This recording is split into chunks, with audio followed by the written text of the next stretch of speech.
Et bonne année! Ça va? La reprise a été bonne? Pas trop dur? Tu sais ce qui est dur aussi? Les Legos sous le pied. Ah ouais, non mais ça c'est une tanasse. Quand tu marches dessus, quoi? T'as cru que j'allais parler de ma... L'année 2024, c'est sans blague sur les bistouquettes. Perdu! Ça m'habite! Bon, allez, on continue. Aujourd'hui, on va parler de Lego. Alors, pourquoi? Parce que d'un, j'en ai envie. Tout simplement, je vois pas pourquoi on va se priver. Et de deux, c'est parce que j'en ai eu pour Noël aussi. Oui. Et que j'adore ça. Et il faut savoir, Lego, que si t'en as d'ailleurs des Lego de 1950, ils sont toujours compatibles avec ceux d'aujourd'hui. Oui. Alors, ça, c'est fou, hein? Ok, on y va? Allez, installe-toi, pose-toi. C'est moi qui gère.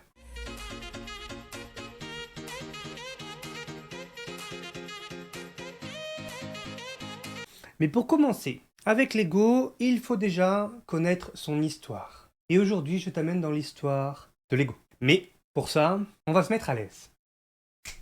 Voilà, là, on est mieux. On est mieux. Ah la vache, la souplesse.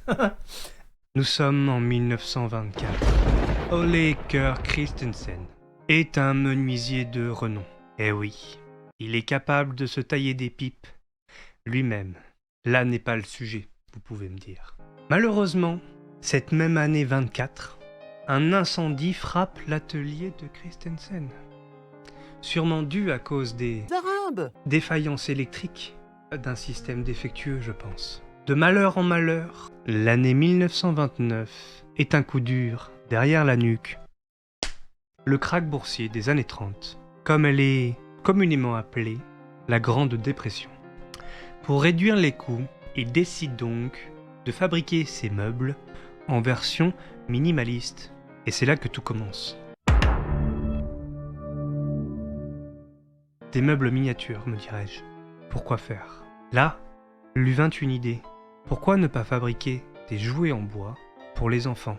Et c'est en 1932 qu'il réalise son premier jouet, en bois. Une petite voiture pour enfants, puis un camion, puis une petite maison. Toute miniature de bois créée pour les enfants. Des jouets, me dirais-je, me direz-vous-je. Qui-je, quand, quoi-je. Le nom de Lego est déposé en 1934. Lego qui n'est autre que la contraction de Leggot, signifiant jouer ensemble, en danois.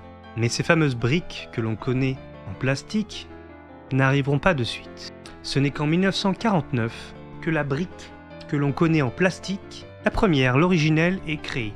Et ce n'est pas vraiment celle qu'on connaît.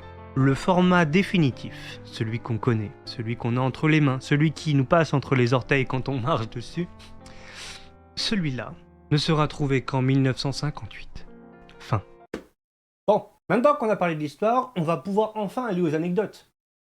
Le nom original de Lego, d'ailleurs, a été trouvé par les employés suite à un concours du dirigeant, mais le nom vient de la contraction de Leg Gold, qui veut dire jouer ensemble en danois. Mais ça veut aussi dire je rassemble en latin. Quand Lego a commencé à construire tout son côté plastique, etc., et notamment les briques à empiler, de base, à l'origine, il n'y avait pas de thématique. On recevait des boîtes avec dedans des carrés de couleurs différentes et de tailles différentes. Sans notice, sans rien. Il n'y a pas de thème. Et en fait, l'idée originelle était que les enfants fassent face à leur créativité. Chaque enfant crée ou créera son monde selon son imagination. Et c'est que en 1960 que les premières boîtes thématiques, les boîtes à thème, sont arrivées avec des notices de fabrication. En tout cas des notices d'assemblage. Il faut savoir aussi que Lego apporte un soin tout particulier à la création de ses pièces. En 2008, il n'y avait que 20 pièces, une vingtaine de pièces sur 1 million qui étaient défectueuses. Et on est proche de la perfection. Quand tu travailles dans l'industrie, quand sur 1 million de pièces, t'en as que 20 qui sont défectueuses, t'es plutôt bien. Comment ça, on est en 2024? Oui, alors j'ai recherché des traces, j'ai pas trouvé, donc j'ai que celle de 2008. Le plus drôle, c'est qu'en 2012, Lego a été reconnu comme étant le plus grand fabricant par le Guinness Book des records. Oui, fabricant mondial d'ailleurs. De quoi? Fabricant mondial de pneus. Ouais. Lego fabrique plus de pneus que Goodyear, Michelin ou encore Bridgestone.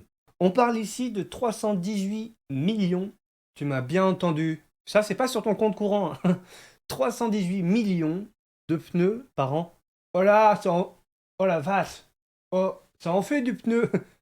Et pour finir avec ces anecdotes, il faut savoir que Lego est en train de fabriquer des briques pour les malvoyants, des briques en braille.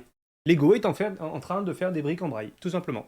Voilà. Le but de Lego, pour ça, c'est d'encourager les enfants malvoyants à explorer de nouvelles façons d'apprendre à lire ou écrire. Et quand j'ai sorti cette anecdote à ma copine, elle m'a dit la première chose, mais à quoi ça sert dans tous les cas, ils verront pas le résultat final. Et c'est vrai, c'est pas que... Alors, ça peut... Tu ne rigoles pas, je te vois, on ne rit pas. Mais avoue un truc. Attends. Ça y est, j'ai fini. It was at this moment that he knew. He fucked up. Ça va, Dobby? T'es sûr? Ça va? J'ai niqué Dobby. Respire. Il est vivant. J'ai réussi. Et j'ai même pas marché dessus. Bon allez YouTube, c'est la fin de cette vidéo. J'espère qu'elle t'a plu. Si jamais c'est le cas, tu peux juste aimer la vidéo et t'abonner. Active la cloche pour être au courant des prochaines vidéos. C'est tout ce que t'as à faire. Je fais le reste. Je te souhaite une excellente journée, soirée. C'est tout pour moi, c'était Fradé.